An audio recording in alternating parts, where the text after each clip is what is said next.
How long could 1 pound of electricity power the entire world? Because a pound of electricity doesn't actually mean anything. A pound is a unit of mass, while electricity is the flow of energy.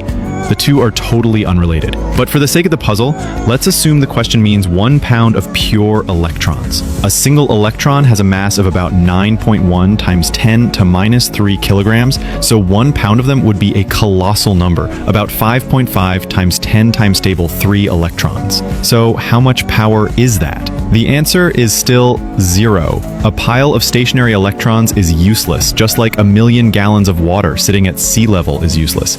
To generate energy, that water needs to fall from a height.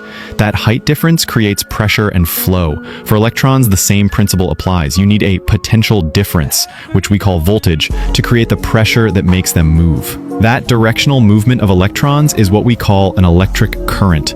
This is exactly how a battery works. A chemical reaction creates a stable voltage that pushes electrons from the negative to the positive terminal, generating power. So let's go back to our pound of electrons and do the math. The total electric charge of 1 pound of electrons is about 8.8 times 10 times stable coulombs. According to the International Energy Agency, the world's total electricity consumption in 2024 was about 30.8 trillion kilowatt hours. Now we can finally calculate the energy using the formula. Energy equals charge times voltage. At a standard US household voltage of 120 volts, that 1 pound of electrons would generate enough energy to power the entire planet for just 3 seconds. If we use a common industrial voltage of 480 volts, it would last about 12 seconds. And even at a high voltage of 600 volts, you'd only get about 15 seconds of global power. And that's a perfect theoretical number.